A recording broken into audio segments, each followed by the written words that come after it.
मार्केटिंगचं किती skill acquire केलं तर तुम्हाला सक्षम होता येणार नाही. तुम्हाला लिडरशिपचं लाईफ स्किल काय असतं हे कलामांच्याच उदाहरणातून शिकायला पाहिजे.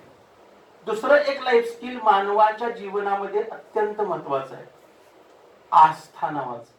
कुठलं? आस्था, ज्याला समानुभूती असा शब्द आहे.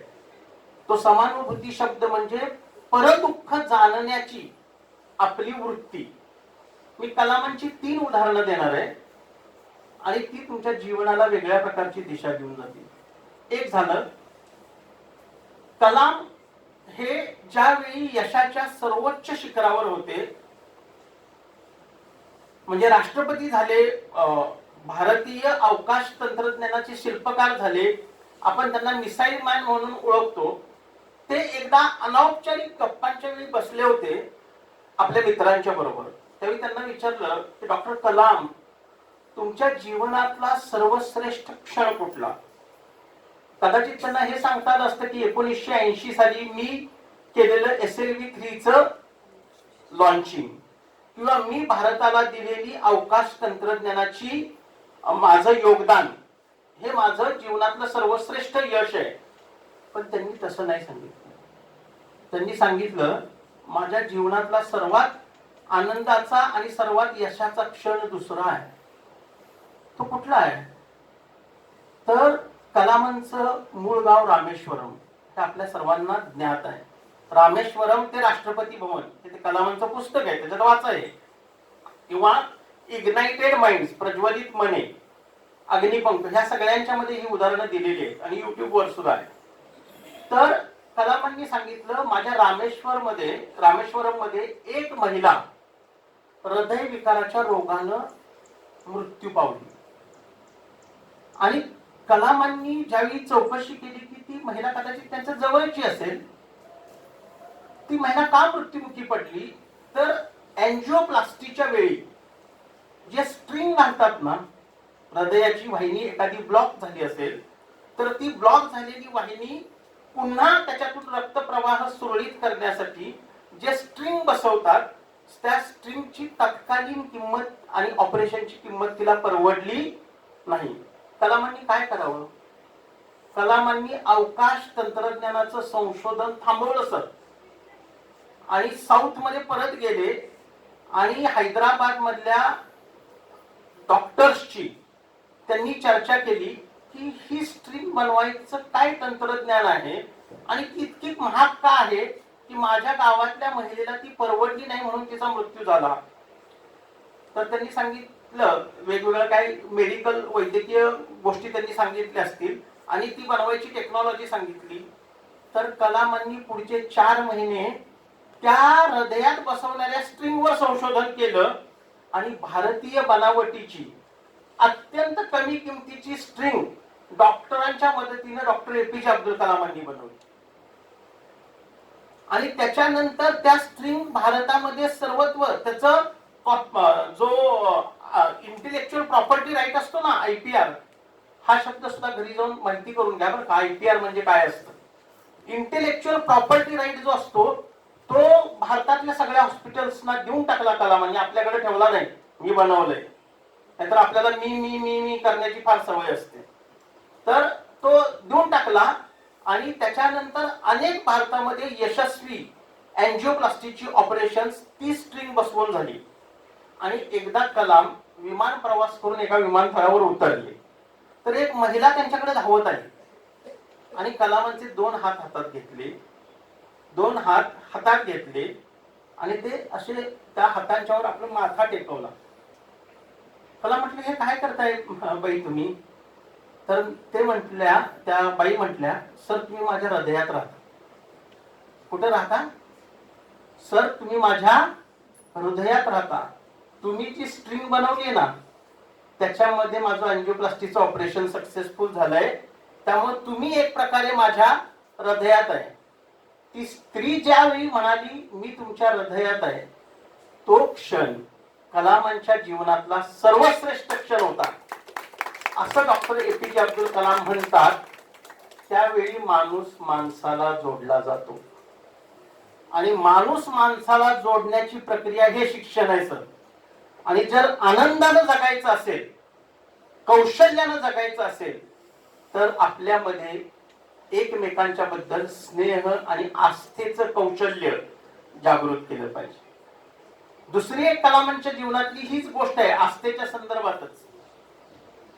कलाम एकदा एक राष्ट्रपती असताना अपंगांच्या शाळेला भेट द्यायला गेले आणि त्या अपंगांच्या शाळेमध्ये त्यांनी बघितलं उमा राणी नावाची एक विद्यार्थिनी होती.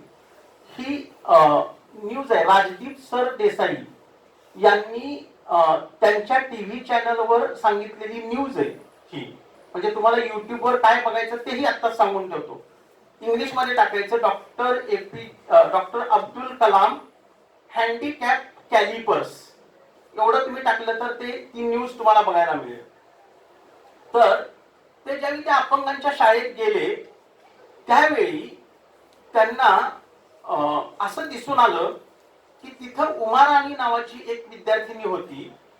ती त्यांच्या जवळून जात असताना सर त्याचे, तुम्हाला माहिती आहे, दोन्ही पाय नसले की खाली पाय बसवले जातात, मेटल्सचे असतात.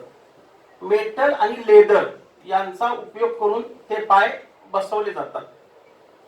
तर त्या पायांचं वजन हे 4 किलोच्या दरम्यान असतं. किती किलोच्या दरम्यान? 4 किलो. तुम्ही विचार करा, तो 4 किलो, आपला पाय 4 किलोचा आहे नाही. ज्या अपंग व्यक्तींना एकीकडं ते कुबडे आहेत आणि त्या 4 किलोचा एक पाय उचलून टाकायला लागत असेल, काय वेदना होत असते. आणि आणि आता तुमच्या मनामध्ये जी भावना निर्माण होते वेदनेची, याला संवेदना म्हणतात, याला जाणीवा म्हणतात. त्या जागृत करणं ही सुद्धा शिक्षणाची आणि लाईफ स्किलची, जीवन कौशल्याची भूमिका आहे बरं का. तर त्या कॅलिपर्सचं वजन 4 किलो होतं आणि त्याची किंमत जवळजवळ एकाची 4,000च्या वर होती. मग ते कलामांना फार वाईट वाटलं त्या उमा राणीला, विद्यार्थीला चालताना बघून. तिला ते पाय उचलता येत नव्हता ना, त्याचं वाईट वाटलं. आणि कलामांनी डायरेक्ट त्यांच्या डॉक्टर्स मित्रांना फोन केला की हे कशापासून बनतंय. तर लेदर, हाय क्वालिटीचं लेदर आणि जड पत्रा वापरून बनतंय.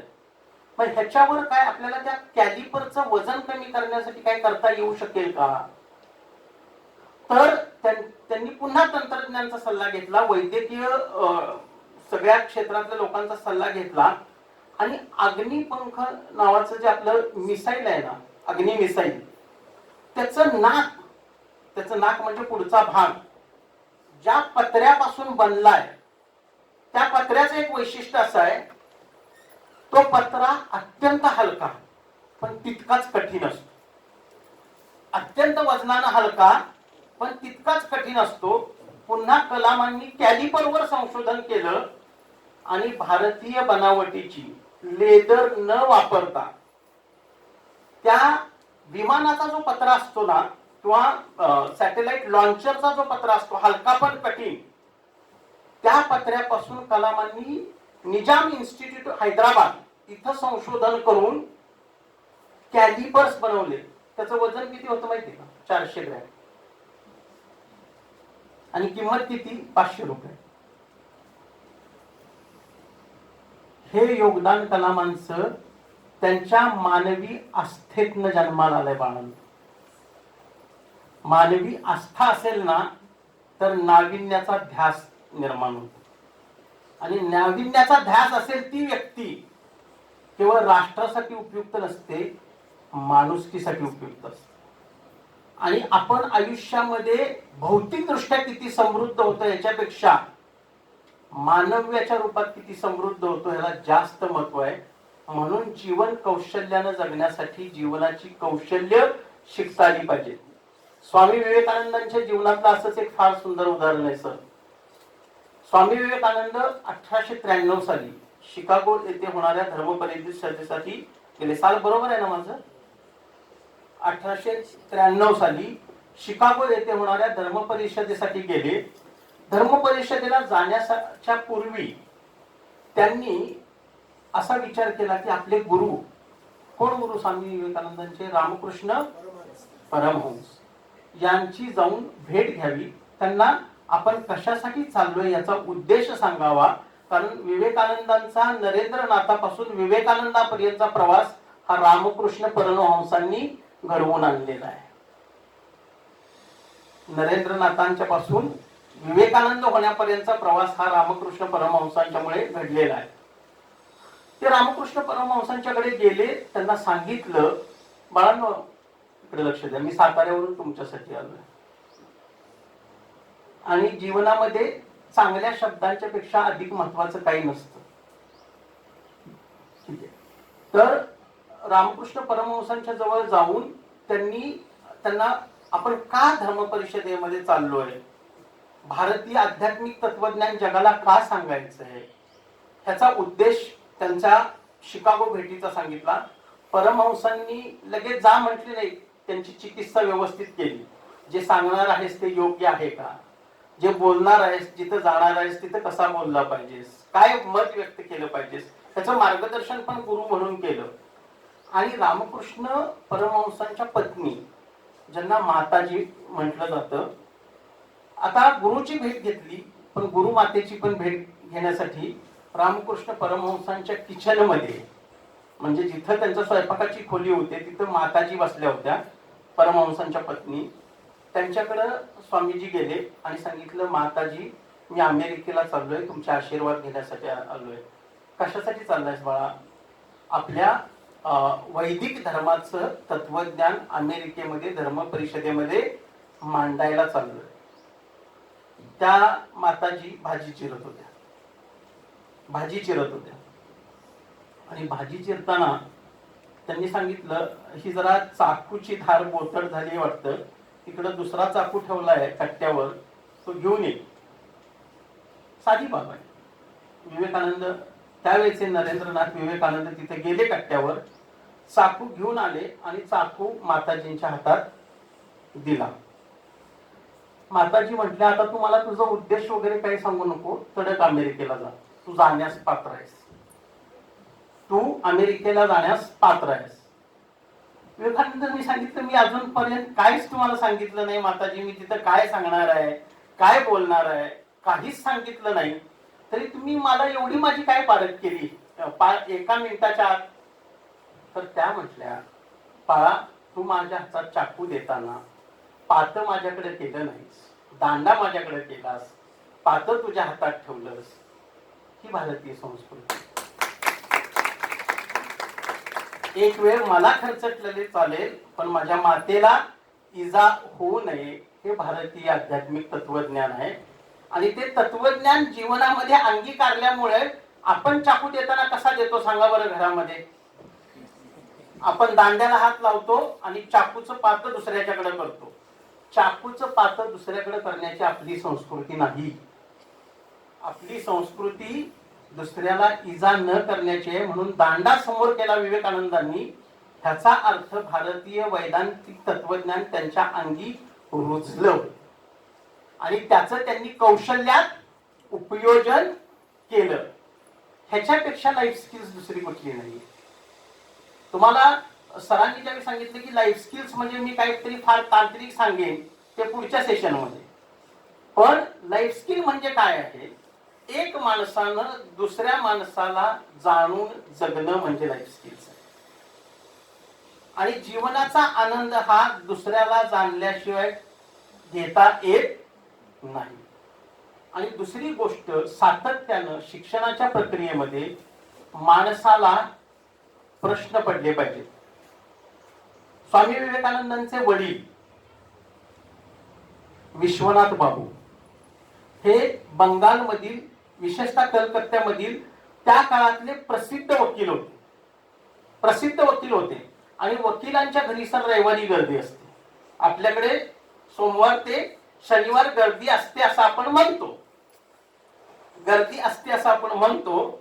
वकिलांच्या घरी रविवारी गर्दी असते, कारण सोमवार ते शनिवार कोर्टात कामकाज चालतं आणि रविवारी वकील त्यांच्या क्लायंट्स बरोबर चर्चा करत असतात त्यांच्या केस संदर्भात. म्हणून वकिलांच्या घरी कधी गर्दी असते? रविवारी. विश्वनाथ बाबूंच्या घरी मोठी हवेली होती, प्रसिद्ध वकील होते, पैशा अर्थाला काही कमतरता नव्हती. स्वामी विवेकानंदांचं बालपण हे अतिशय संपन्न स्थितीत गेलेलं आहे बरं का.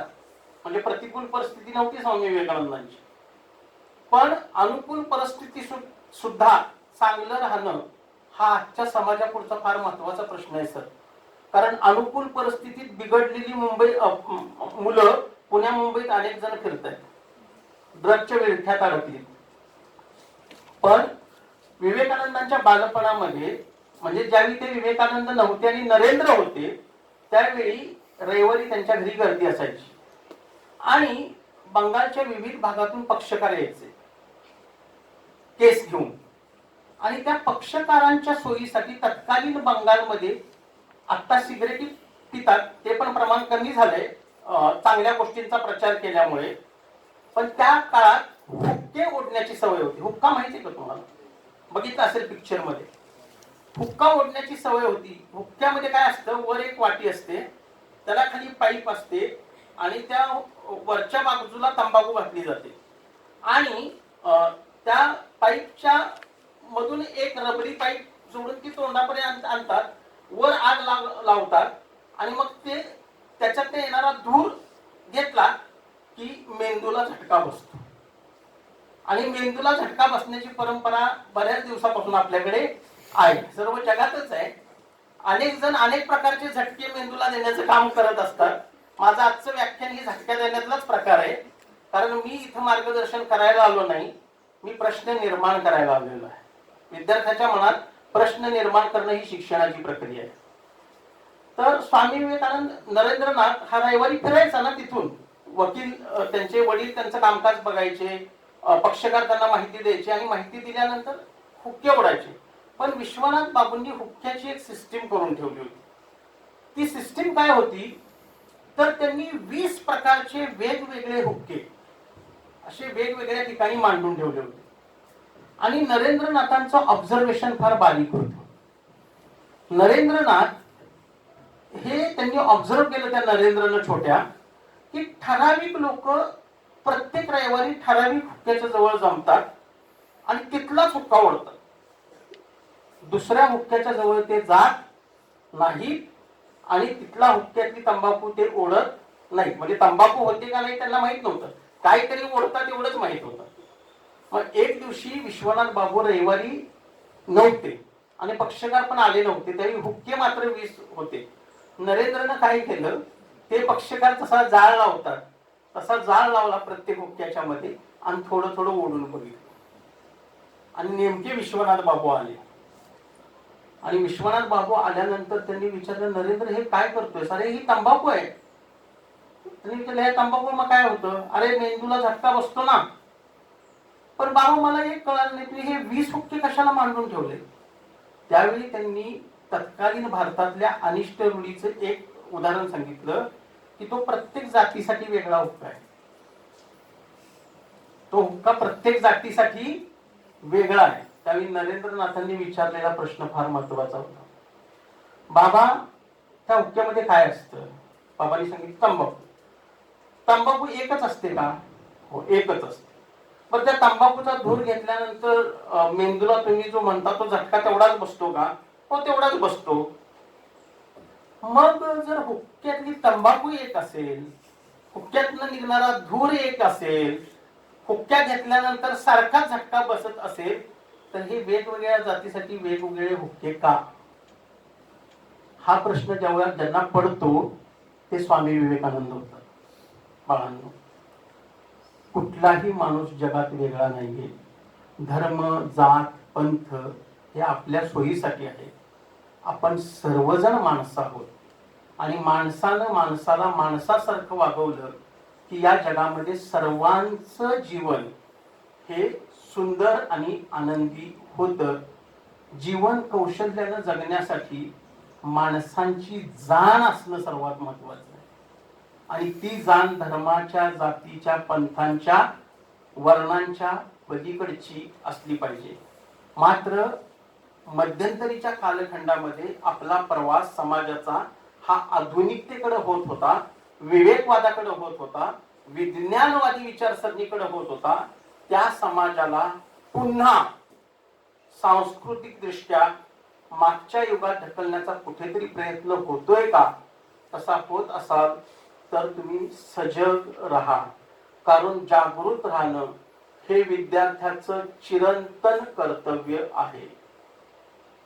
जागृत राहणं हे विद्यार्थ्याचं चिरंतन कर्तव्य आहे. त्याच्यासाठी तुमच्याकडं 3 प्रकारची जीवन कौशल्य आवश्यक आहे. एक आहे वैचारिक जीवन कौशल्य, त्याच्यामध्ये 4 भाग येतात.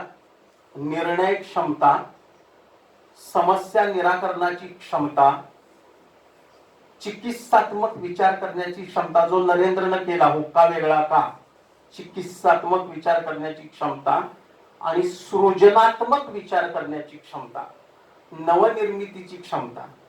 एकदा एक गुरुजी वर्गात गेले 4थीच्या. तुम्ही अजून माझ्या बरोबर आहात ना सगळे?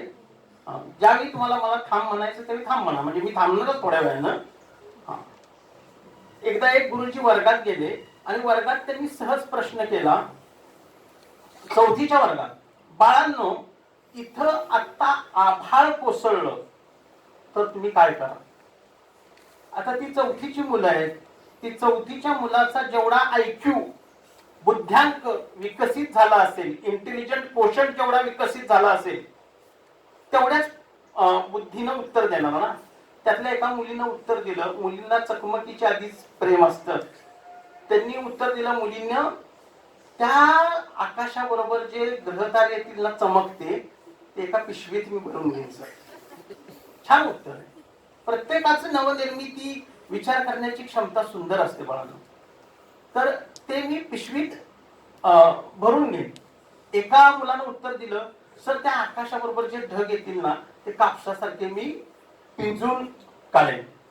एक मुलगी म्हणाली, सर त्या आकाश कोसळायच्या आधीच मी इथनं पळून जाईल. एक मुलगा निर्विकार चेहऱ्यानं, कुठलाही भाव त्याच्या चेहऱ्यावर नव्हता, कोपऱ्यात बसला होता. सरांनी प्रत्येकाचं उत्तर त्या गुरुजींनी घेतलं आणि त्या मुलाजवळ घेतलं. बाळा, तू काय उत्तर दिलं नाहीस, तुझा चेहरा उत्तर सुचलाय असं सुद्धा मला दिसत नाही. तर ते म्हटले की सुचलाय की उत्तर मला सर. मग सांग, इथं आता आभाळ कोसळलं तर एक मुलगी चांदणं पिशव्यात गोळा करून जाणार आहे, एक जण ढग कापसासारखे पिंजून काढणार आहे, एक जण पळून जाणार आहे. अनेक जणांनी अनेक प्रकारची उत्तर दिली. तुझ्या मनात काय उत्तर आहे? ते उत्तर आयुष्यभर लक्षात ठेवा. ते तो विद्यार्थी म्हणाला, गुरुजी, इथं जर आता आभाळ कोसळलं तर मी माझ्यासाठी नवीन आभाळ तयार करेन. नवीन आभाळ करायची क्षमता ज्याच्या मन, मेंदू आणि मनगटात असते ना, त्याला जीवन कौशल्य शिकवायला डॉक्टर जमीर मोमीन लागत नाही. फक्त मन, मेंदू आणि मनगट हे शिक्षणाच्या प्रक्रियेतून विकसित करा. कोणत्याही शाखेचे विद्यार्थी असा, साहित्याचा अभ्यास करा, साहित्याचा अभ्यास करा, वाङ्मयाचा अभ्यास करा, अभिजात वाङ्मयाचं वाचन करा. YouTube वरचे चांगले मोटिवेशनल वक्ते आहे का? अविनाश धर्माधिकाऱ्यांना आहे का? एक विचारसरणीला आपल्याला कोणाला बांधून घ्यायचं नाहीये. आता मी काय बोलतोय, काही संदर्भ तुमच्या लक्षात येणार नाही, सरांच्या लक्षात येतील सगळ्यांच्या. कुठल्याही एका विचारसरणीला कधीही बांधून ठेवू नका. ज्या ज्या विचारसरणीतलं जे जे चांगलं आहे, मग ती डावी असेल ती उजवी असेल, ज्या ज्या विचारसरणीतलं जे जे चांगलं आहे ते आत्मसात करण्याचा प्रयत्न करा. अविनाश धर्माधिकाऱ्यांची व्याख्यान आहे का? त्याच्यानंतर अंजली धानोरकर नावाच्या औरंगाबादच्या डेप्युटी कलेक्टर आहेत, छत्रपती संभाजीनगरच्या डेप्युटी कलेक्टर आहेत, त्यांची भाषणं आहे का? प्राचार्य शिवाजीराव भोसलेंची भाषणं आहे का? परवा मी वक्तृत्व विकासाच्या कार्यशाळेमध्ये येऊन गेलो, त्यावेळी महाराष्ट्रातले तुमच्या वयाचे काही वक्ते आहेत, त्यांची पुन्हा नावं सांगतो. यश पाटील, श्रुती बोरस्ते, अश्विनी टाहुरे, प्रसाद जगताप, सुजित काळंगे, सुफिया नायकवडी, या आसमा पठाण, या मुलांची व्याख्यान आहे का? विशेषतः यश पाटील आणि श्रुती बोरस्तेचं जरूर व्याख्यान आहे का? फार लहान आहेत मुलं ती, पण इतके सुंदर विचार देऊन जातात सर. यूट्यूबचा फार चांगला वापर करा. फेसबुकवरच्या चांगल्या कविता वाचा. अभिजात साहित्याचं वाचन करा, कुठल्याही शाखेचे असा, कॉम्प्युटरचे असा, बीकॉमचे असा. साहित्याच्या वाचनाला पर्याय नाही, कारण वाचन ही आत्म्याची अंघोळ असते, कर्तृत्वाची सनद असते आणि शहाणपणाची शिदोरी असते. जय हिंद, जय महाराष्ट्र. धन्यवाद सर. आता एकच मिनिट. आता सरने जी नावे सांगितली वक्त्यांची, त्यातले बरेच वक्ते आपल्याकडे 23 तारखेला येणार आहेत. त्यांचे राज्यस्तरीय महाविद्यालयीन विद्यार्थ्यांची वक्तृत्व स्पर्धा आपल्या महाविद्यालयात 23 आणि 24 तारखेला आहे. बाहेर पोस्टर लावलेले आणि ते इथे येणार आहेत. त्यांना ऐकायला दिवसभर आहे. ते सकाळी 9ला चालू आहे, ते रात्री 8-9 पर्यंत आहे. तुमचा किती स्टॅमिना आहे तेवढा. हे तुमच्या वयाची मुलं आहेत, ती लहान म्हणजे तुमच्या वयाची. सुरभी निकम आणि प्रसाद परळे नावाचे पण मुलगा आहेत. ते बहुतेक आले तर त्यांच्या वयोगटात बसले तर येतील. ते कितवीत आहेत माहिती आहे का? आता महाविद्यालयीन विद्यार्थ्यांची आहे, पण 9वी 10वीतली मुलं आहेत. येणार नाही. पण त्यांचे कधीतरी यूट्यूबवर जर अवेलेबल असतील ना, तर त्यांचे सुद्धा विचार आहे का. तुम्हाला अचंबा वाटेल की बुद्धीची एवढी प्रगल्भता ही कशी आली. त्याला एकच उत्तर आहे, वाचन वाचन आणि वाचन, दुसरं काही. धन्यवाद सर. हो, विचारून देतो. काय शंका विचारायची असली तर विचारा. या संदर्भातला एखादा आणखी संदर्भ काय हवा असेल.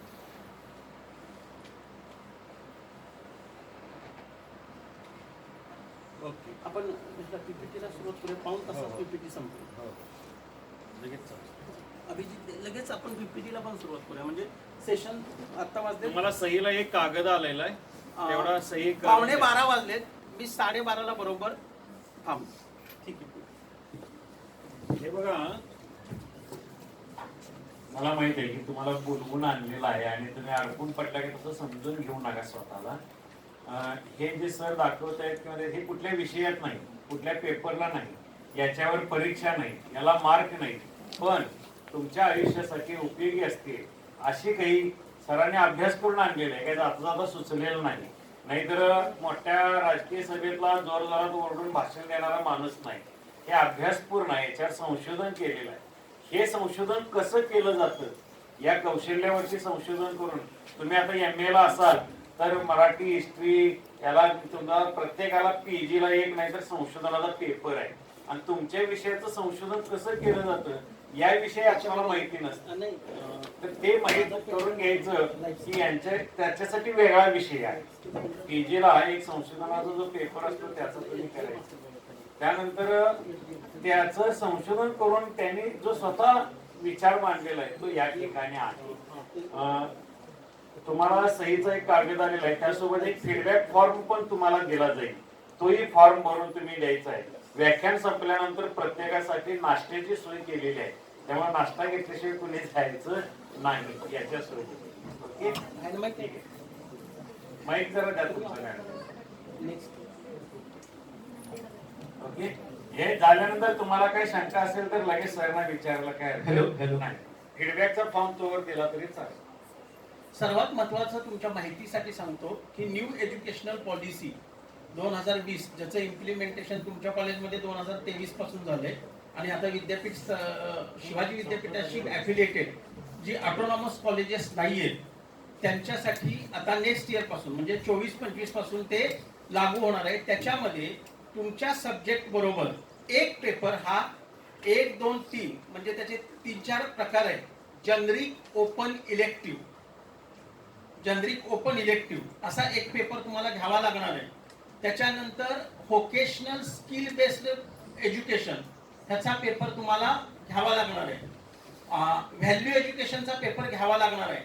आणि त्याच्यामध्ये मी आता जे सांगतोय ते त्यातला एक पेपर नक्कीच असणार आहे, कारण सॉफ्ट स्किलचं महत्व. सॉफ्ट दुसरा आहे का?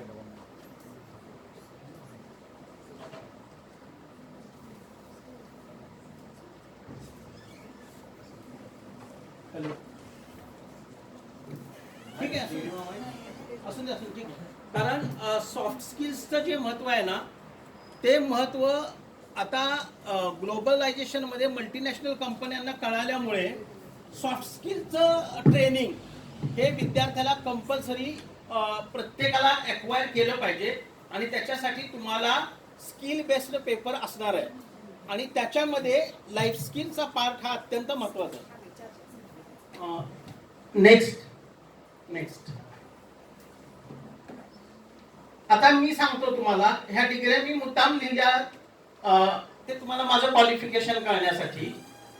पण मी एकूण माझ्या अनुभवावरून सांगतो, ह्या डिग्र्यांनी मला जेवढं दिलं नाही तेवढं मी प्रत्यक्ष जीवन जगताना शिकलोय. हे लाईफ स्किल्सचं महत्व आहे. पुढे लाईफ स्किल्स हा आस्पेक्ट कशाशी निगडीत आहे, तर तो आस्पेक्ट हा तुमच्या पर्सनॅलिटी बिल्डिंग, पर्सनॅलिटी डेव्हलपमेंट आणि कॉन्फिडन्स बिल्डिंग ह्याच्यासाठी उपयुक्त आहे. बरोबर आहे.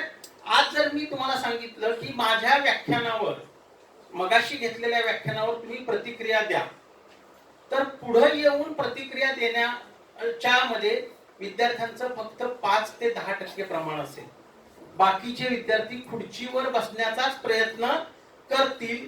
कारण का माहितीये का, आपण कम्फर्ट झोन सोडत नाही. तुम्हाला कम्फर्ट झोन हा शब्द माहितीये?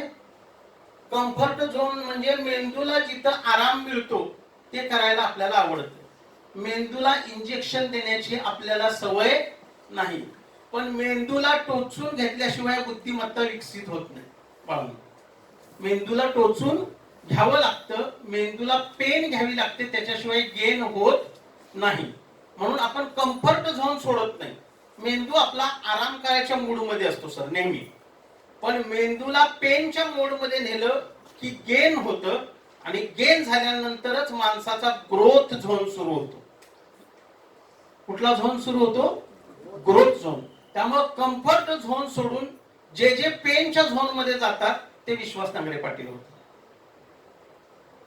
लक्षात आलं?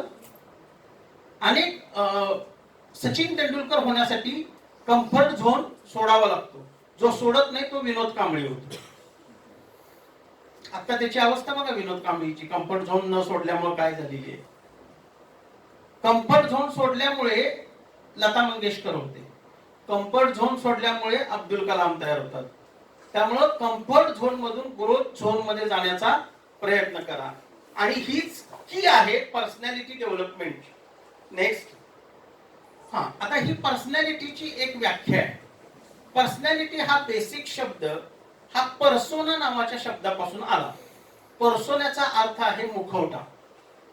आणि पूर्वी ग्रीक आणि रोमन नाटकांच्या मध्ये सिंह दाखवायचा असेल तर एक प्रकारचा मुखवटा त्याला लावला जायचा पुरुषालाच, आणि त्याला सिंह बनवायचे. तसेच मुखवटे आज चढवण्याची आपल्याला गरज येऊन भासलेली आहे. मुखवटे म्हणजेच लाईफ स्किल्स, सॉफ्ट स्किल्स. एक प्रकारचे मुखवटे आपल्याला चढवायचे, पण ते मुखवटे इतके चांगले चढवायचे की ओरिजिनल वाटलं पाहिजे. आणि त्याच्यापेक्षा पर्सनॅलिटी डेव्हलपमेंटचा दुसरा अर्थ नाहीये. आता आपली पर्सनॅलिटी म्हणजे काय असतं, तर पर्सनॅलिटी काय आहे, ती एक डायनॅमिक गोष्ट आहे. डायनॅमिक म्हणजे गतिमान आहे. काय आहे? गतिमान. Personality is a dynamic organisation within an individual of those psychophysical traits which determine its characteristics, behavior, thought, conduct, knowledge, belief, and its unique adjustment with surrounding environment. Pain घेतल्यामुळं gain झाले म्हणून तिकडे बघितलेलं नाही. तर ते काय आहे? Personality is dynamic. ते गतिमान आहे आणि ते काय? संघटन आहे. आपलं स्वतःचं व्यक्तिमत्व म्हणजे काय आहे? गतिमान संघटन आहे. कशाचं गतिमान संघटन आहे? आपल्या मनाचं आणि शरीराचं. गतिमान म्हणजे काय? सतत बदलत जाणार. म्हणजे ह्या हॉलमध्ये तुम्ही आला, त्याच्या आधीचे तुम्ही आणि या हॉलमधनं तुम्ही बाहेर पडणार आहात, त्याच्यानंतरचे तुम्ही, ह्याच्यात फरक आहे का नाही सांगा. म्हणून काय आहे? ते गतिमान आहे, सतत बदलत जाणारं संघटन आहे. आणि हे संघटन काय करतं, तर आपलं वर्तन ठरवतं.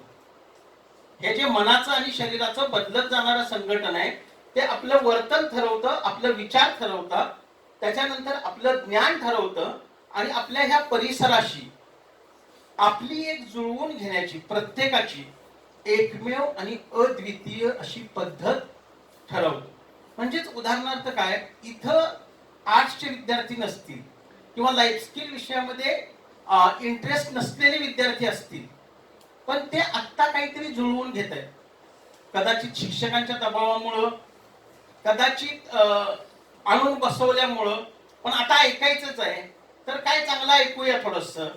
त्यामुळं जुळवून घेत आहेत. ही जुळवून घेण्याची प्रत्येकाची एकमेव अद्वितीय अशी पद्धत ठरवतात, त्यालाच माइंड कंट्रोल म्हणतात. आणि माइंड कंट्रोल हे एक लाईफ स्किल आहे. नेक्स्ट, ह्या पर्सनॅलिटीचे किती भाग असतात, किती पैलू असतात, हे तुम्ही ज्यावेळी एमपीएससी करणार आहात ना, एमपीएससी यूपीएससीचे जे विद्यार्थी असतील, नेट सेट करणारे जे विद्यार्थी असतील, किंवा मल्टीनॅशनल कंपन्यांच्या मध्ये तुम्ही गेल्यानंतर तुमची पर्सनॅलिटी टेस्ट असते, रिझनिंग ॲबिलिटीची टेस्ट असते, त्याच्यामध्ये पर्सनॅलिटीचे अस्पेक्ट्स किती आहेत, व्यक्तिमत्वाचे किती पैलू आहेत, हे तुमचे टेस्ट केले जातात. काय काय टेस्ट केले जातं बघा. फिजिक, तुमची बॉडी टेस्ट केली जाते. बॉडी टेस्ट केली जाते म्हणजे तुमचं स्ट्रक्चर, तुमचं बॉडी लँग्वेज टेस्ट केली जाते. त्याच्यानंतर माइंड, माइंड किती शार्प आहे, किती तुमची भावनिक बुद्ध्यांक तुमचा चांगला आहे. काही मुलं अत्यंत हुशार असतात पण IIT मध्ये जाऊन आत्महत्या करतात. हो, IIT मध्ये जाऊन आत्महत्या करतात. आता सर एक फार गमतीशीर मला कळालं, म्हणजे ते कितपत सत्यता आहे ते मला शोधायचंय थोडस. सुप्रीम कोर्टाने आता आपण जे नीट आणि जेईच्या ज्या एक्झाम्स आहेत त्याची तयारी करायला मुलं सगळ्यात जास्त कुठे जातात माहिती आहे का तुम्हाला? कोटा. कुठे जातात सर? कोटा. कोटाला जातात. बरोबर, राजस्थान मध्ये आहे. आणि आता राजस्थान मधल्या अनेक शहरात कोटा तयार होत चाललेले आहेत. तर सुप्रीम कोर्टानं असं डायरेक्शन दिलंय की तिथल्या पंख्यांना स्प्रिंग बसवा. नाही कळालं मला. नीट क्लिअर न झाल्यामुळे गळफास लावून घेणारी पंख्याला मुलं जास्त आहेत.